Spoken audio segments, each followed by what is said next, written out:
In what ways do you feel your journey with diabetes has changed you that I may not realize or be aware of? Oh, that's a good question. I worry a lot. You do too. I can talk about a lot of things, but you not being here is really, it's impossible for me to go there. I can't go there. Well, what's the fear in me you wish you could heal, and why?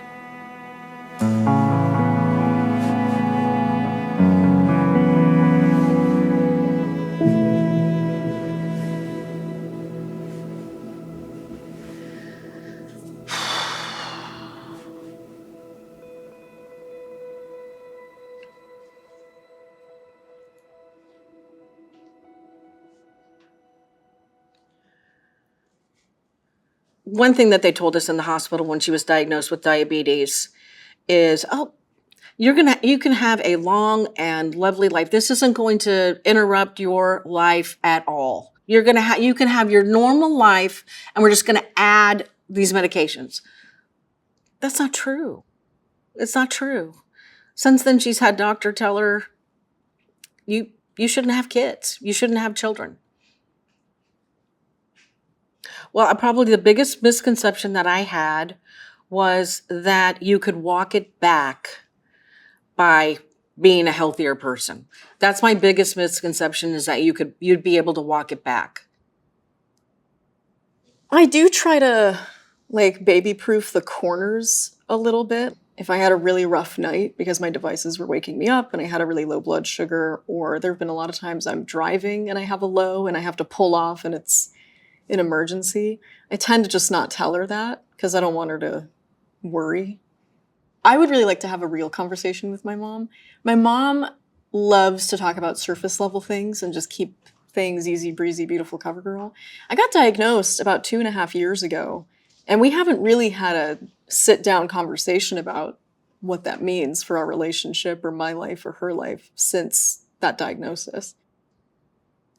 I think we probably need to have a hard conversation about the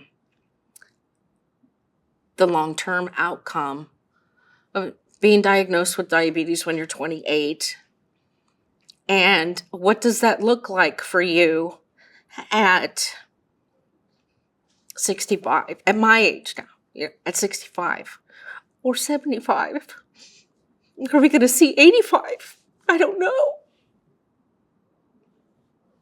And it's a conversation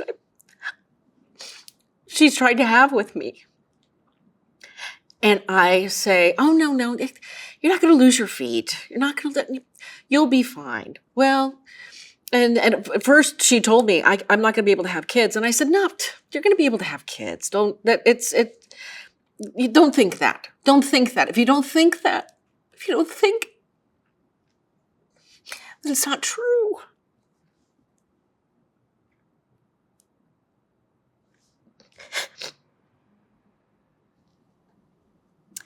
I don't know if she knows how serious it is, which that doesn't sound fair, because I think if I told her that, she would be like, of course I know how serious it is. I was there. I heard all the risk factors and everything. But as far as how it affects my day, like every second of every minute of every day for the rest of my life, I don't know if she grasps that. And maybe it's unfair to expect her to because she doesn't have it. I think I'm the only type 1 diabetic or diabetic period in my friend group. And if I ever hear that somebody else knows a diabetic, they're like, oh yeah, my grandma had diabetes. She died. That was pretty sad. Awesome. This is an amazing conversation. So they don't really know what to say. And I think that's when they get into that condescending tone of, well, should you be eating that? And is it okay? Do you need to sit down? Do you have problems with your feet? What's that whole thing like? And it's kind of this condescending curiosity. And I think some of that stems from trying to figure out if I did something wrong that makes me deserve having type 1 diabetes, which is an interesting frame of mind. I think there's some isolation with that. Is that that's what you use this space for? Just to talk about the future? Yeah. And what would happen that you would tell you that the conversation was successful? Oh,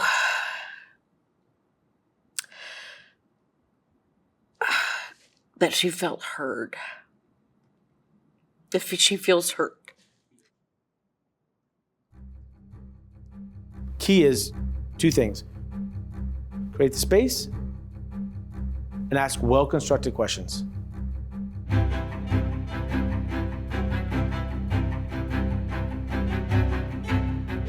So this is the end space. 2 chairs, simple chairs, close together, low coffee table, a rug, questions right here for each one. Ultimately, what's most important is having the capacity, not necessarily for the answers, but for the ability to sit in the discomfort of the questions.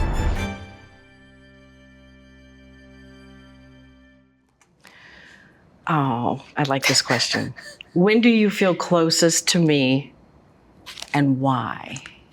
I think in the morning when I come out of my room, I fall asleep consistently around 4 or 5 o'clock in the morning. Right. I'm up until about 4 or 5. Yeah. And then I fall asleep and I wake up a lot until like 9 a.m. Between sometimes 10 4 and a.m. 9. Yeah, like 4 and Yeah. 9. And I wake up a lot. I'm really slow to get out of my room and to get going because I just don't sleep very much. So I come out in my robe and my hair is up. And you've been awake since 5 o'clock Right. on your computer working. So I come out and you're like, hi, I have coffee. There's iced coffee and there's hot coffee and there's creamer and there's milk. And I went for a walk and I saw a bird and I took a picture of the bird and I thought of you and I fixed the hummingbird thing. Oh, in your shower. I want to show you these dresses I just got. I'm going to try them all on right now. And I haven't even reached for the coffee mug yet.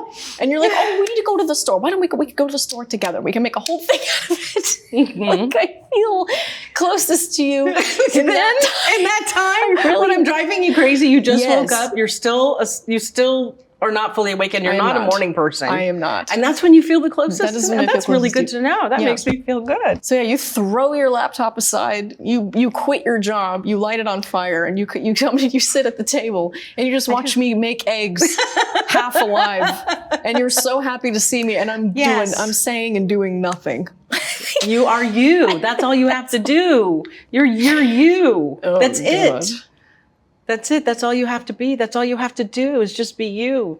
Well, it feels very undeserved, and I think that's why Oh, no. I feel very close. I'm like, if she loves me now, Oh yeah. just wait till I do anything. Yeah, we're gonna blow the roof off. Yeah, This because I building. love watching you make eggs, and if you're gonna make anything other than that, it's gonna be great. It's really good. Yeah, really good. That's really sweet. I like that. What experience do you feel forged our relationship, and why? Well, there's been a couple.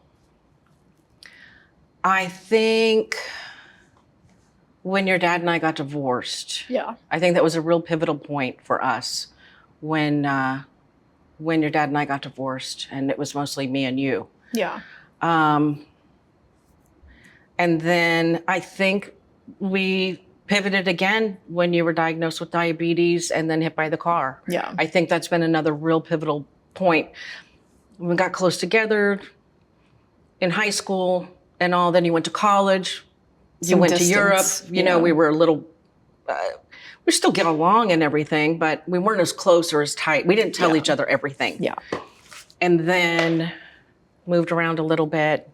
Then when you got diagnosed with diabetes and then got hit by the car, Yeah. we're right back together. And I think we're probably closer now than ever. I agree. I think those were two pivotal points. Yeah.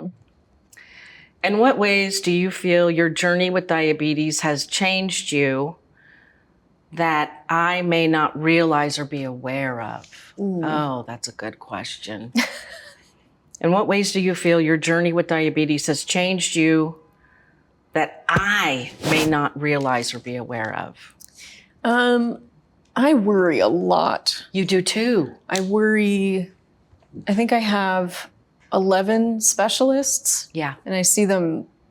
Most of them I see multiple times a year. Yeah. Some of them I just go once.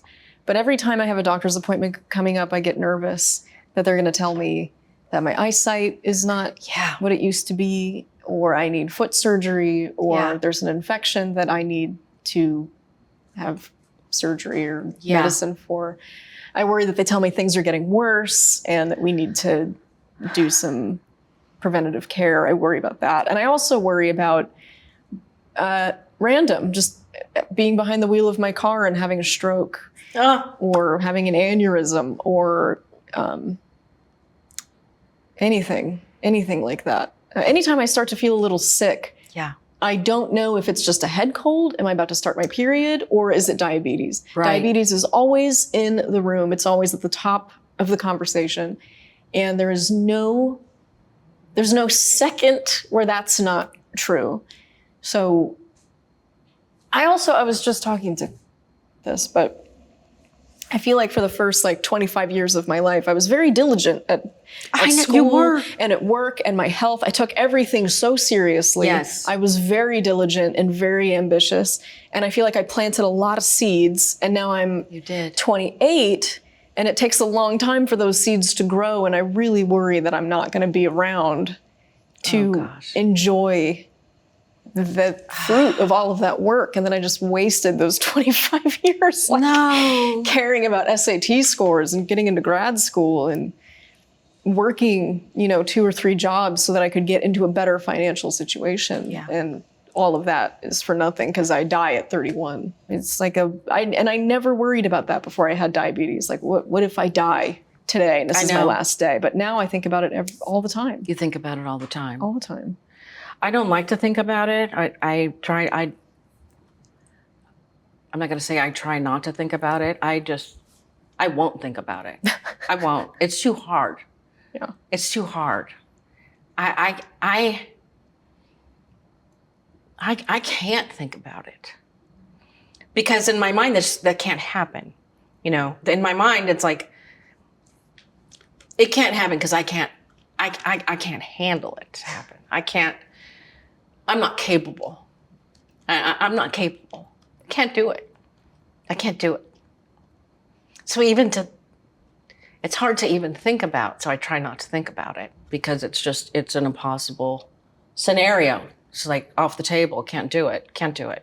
Can't do it. Can't do it. I can do a lot of things. I'm a strong woman, and I've been through a lot, and I can handle a lot. Throw anything else at me. But that, I don't think I'm capable. I can't do it. I can't do it. Don't do it. So that's it. I'll do my best. Yeah. I'll do my best. Yeah. Wow, what's the fear in me you wish you could heal, and why? What's the fear in you? Yeah, what's the fear?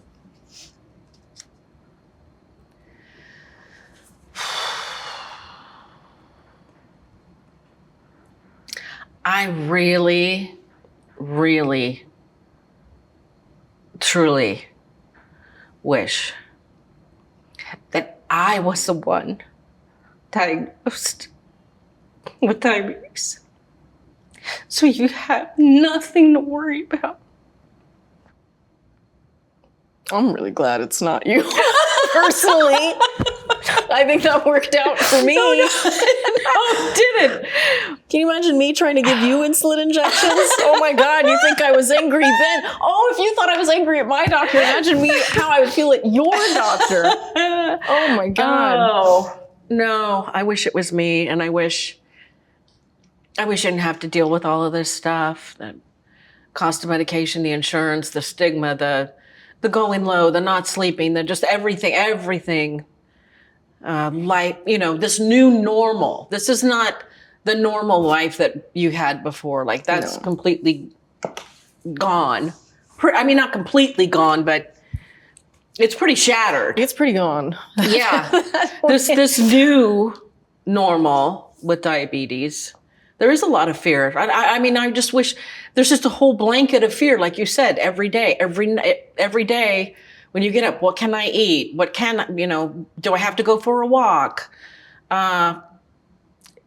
I didn't sleep last night. It woke me up. Can I go to this party without a companion that knows what's going on? And I know when you do go, sometimes you tell your friends, like, my number's kind of dipping or something like that, maybe. But yeah, I wish you had I wish you didn't have diabetes. I wish you had no fear about diabetes. I guess I could go back to, I wish it was me and then I didn't tell you, and then you wouldn't have any fear at all. Yeah, great. That would be healthy. Then we'd be so close. Yeah, I just wouldn't tell you. I wouldn't tell you what's going on. Then you have nothing to worry about. You think you could hide type 1 diabetes? You can't hide a phone call. You can't hide anything. That's not fair. Yeah, I think that's what it is. All right. How do you think I may misunderstand your experience with diabetes? I think you might misunderstand. Yeah, how do you think I may misunderstand your experience with diabetes?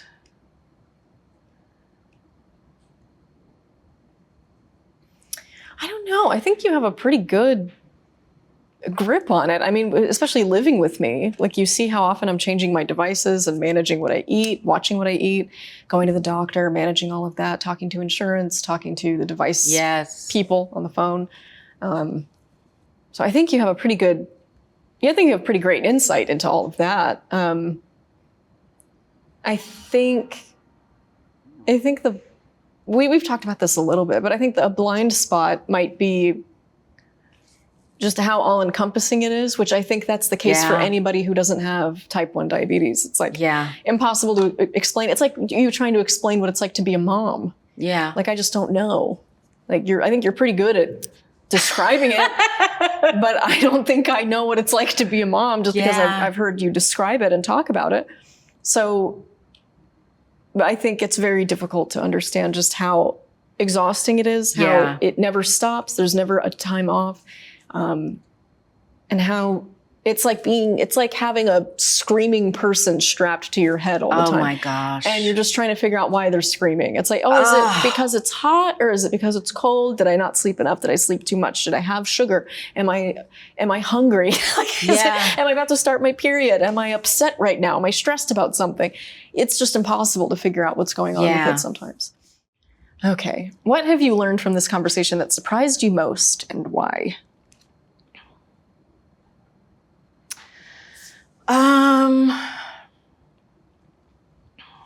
That's a good question. I think what surprised me most is that you feel diabetes is just a monkey on your back. You handle it so well and so easily, so seamless. Like, you don't storm in the kitchen and be like, I gotta make eggs again. That's all I can eat. You don't complain. You never complain. You go about your day. You just make it look so easy that I did not realize that it's just screaming at you all the time. And that you two are worried. I know you've worried sometimes, about what the future looks like with diabetes, but we talked about it a little bit when you first got diagnosed. Yeah. But since I don't think about it, I assumed you just never think about it either. We don't think about that in this house. Yeah. Everything's good. So I think that surprised me a little bit. Yeah. What do you feel is the greatest lesson I taught you? Oh, there's so many. How are you going to pick one? This is crazy. I mean, there should be a top 10. Okay, so what do you feel are the top 10 greatest lessons? I did hear it the first time. I did hear the question. Round numero uno. The greatest lesson. You and I say this all the time, but it happened the first time I was 17 or 18, trying to figure out where I was going to go to college. Yes. And you were a single mom. It was just us in Texas. Yes. You were working on your laptop from a booth in Panera Bread. Yes. I, once again, was in mime troupe. So financial stability was not a part of the equation. And we suddenly had what colleges I was into and how much they cost. And I mean, you want to talk about prohibitive costs. We were looking at hundreds of thousands of dollars. Yeah, it was hundreds very of thousands. stressful. So it was like figuring out where I was going to go and how loans and how we were going to pay for it and figure it out. And you were like, you know what? No matter what anybody else does or doesn't do, we're going to figure it out. We're going to figure it out. That's probably the best thing. I love that. And I say that to myself anytime that I'm stressed out about anything else. Yeah. It's like, I don't know how this is going to work out, but I will figure it out, or we will figure it out. That's right. I love that. That's a good one. Okay, we'll skip the top 10. That's a good top one. All right. What is your greatest wish for me and why? Oh, and why? Yeah. Well, why is because I love you so much. You're my daughter, and what's my greatest wish for you? Yeah. You know what? I have thought about this, and I just thought about this. I didn't know it was going to be a question, but I have thought about what I wish for you, and what I really wish for you is just a really full, adventurous, curious life. Build your life. Build your own life. Like every day is a gift, and we don't know how much time we're going to have. So like you said, oh, I might have wasted 25 years. You did not. Those were beautiful days. All of that time, effort spent. Beautiful, beautiful memories time.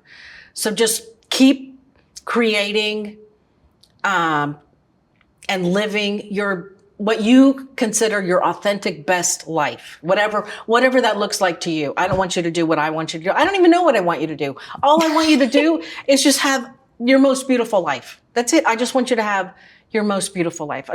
Many adventures, and don't be afraid to try anything. You know, you can try something and fail, and that's okay. Or you could just 20 years from now say, well, I wish I would have tried that. I wonder how that would have worked out. Yeah. Well, at least if you try it, you'll know. So that'd be my advice. That was a very nice answer. Yeah. Okay. Last question. No, close. What does my love feel like? We did. You got it. You got it. What does my love feel like? Oh, now you're on the spot. We were talking about this question because you watched. Oh boy. Yes. You were like, what if they ask us that? I don't know what I'm going to say. I knew I had an answer. You did not have an answer. You said water slide or something goofy like that. I said a soft place to fall. You quoted Dr. Phil McGraw. I did. Your soft place to fall. So, no, seriously. No, seriously. What does my love feel like? Seriously, no. It does. Oh, there's no way to answer this question. And you're my mom. You kind of defy all description. I defy all description? You do. You defy all description. People ask me simpler questions like, what is your mom like? And I'm like, I honestly don't know how to answer that question. I think you just have to meet her. And you'll see what I'm talking about. So like to describe how your love feels is like impossible. I've never not known you. So it's very hard to even describe what your love feels like. I've never known a world without it. That's right. You've never known a world without it. So that's true. I would, if I had to guess, it's very warm, you are a soft place to fall. Oh. Very comforting. So yeah, that's an impossible question. Yeah. We did a good job. It feels like the world, yeah. Oh, it does? It feels like the world? Yeah. The whole world. You're just a soft little white bubble of mom love. There is a bubble effect to it. I go out into the world and I come home and just enter the bubble of mom. Well, that sounds kind of nice. It is quite nice. Is it great? Is it nice? Yeah. It's nice in there? It's pretty good, yeah. Good. Pretty comfort.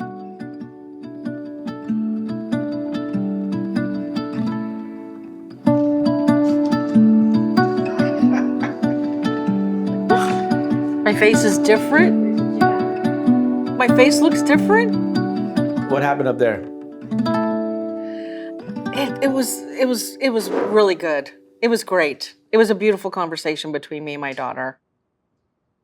You know, we talked in the interview about there being two pivotal points in our relationship. One was when her dad and I got divorced. One was when she was diagnosed with diabetes, and we had to deal with a lot of that stuff. But the third might be the conversation that we had today.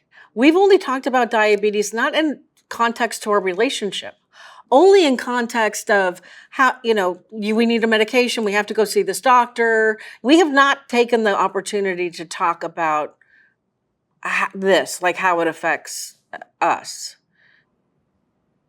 I think it's one thing to manage diabetes, and it's another thing to talk about it. Those two things feel very separate in my mind. And I think I'm better at managing it and not so great at talking about it. I really experienced this after I got diagnosed, but compassion fatigue. So I became much more militant and policed about what I share with who.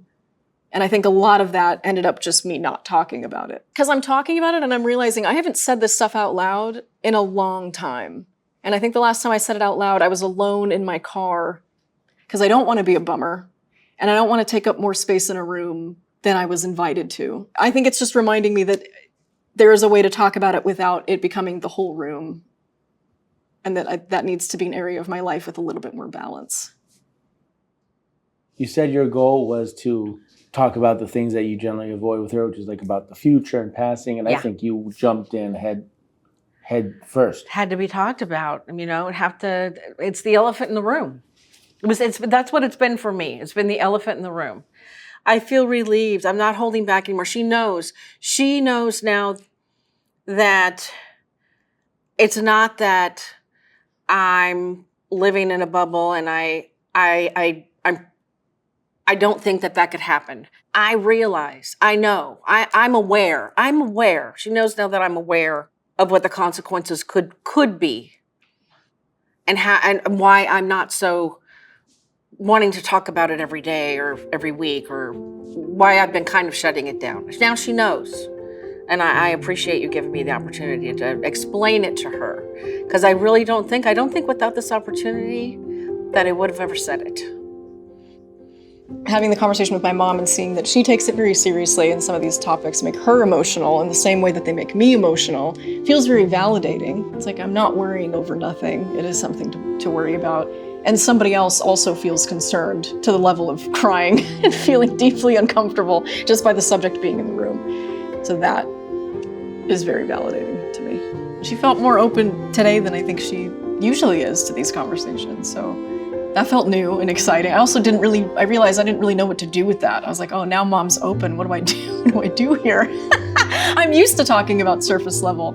It makes me feel very close to her. I don't think a lot of people get access to that side of my mom. So it makes me feel special that I get access to that side of my mom. And that she cares that much. I think that feels like a very shallow thing to say. But knowing that there's one person in the world who really wants me to be here, who really could not imagine a world without me, makes me feel really good. Just one person makes a huge difference. If nobody cared, then nobody cares. And that's pretty lonely. But I have my mom.